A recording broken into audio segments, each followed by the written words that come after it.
And it's not a perfect schedule, but it is fairly forgiving. You don't see Ohio State or Indiana there. You don't see USC or Penn State there. They do have a game at Notre Dame. I think most people assume that the game in South Bend and the visit from Oregon are likely to be L's. But other than that, there are some winnable games. Which games do you see Michigan State winning?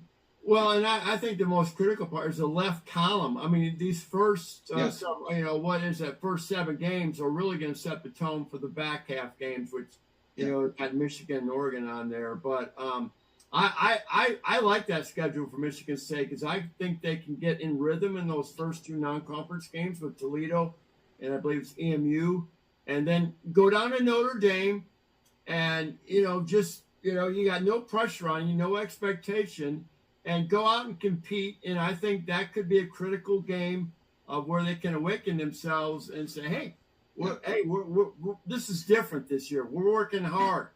Joel Welsh is busting their butts in the weight room. I know that for a fact. I think you're going to see a much more physical team for Michigan State than you saw last year. Guys, Vegas looks at what you have coming back. And with the new coaching staff, there's a lot of learning with Pat Fitzgerald. But Michigan State only picked to win 3.5 games. I think they've got a great chance to be at least 500 and to make it to a bowl game. Tom, what about the Wolverines under new head coach Kyle Whittingham? Which games there do you think the Wolverines will drop?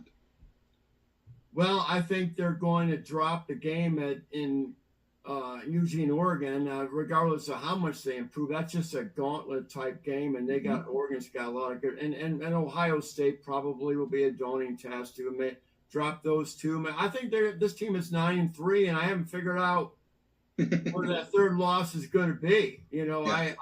I think Michigan will beat Michigan State for the listeners out there. Yeah. But the OU game in the second game of the year is really going to be telltale in how far this team will go. And that's at home.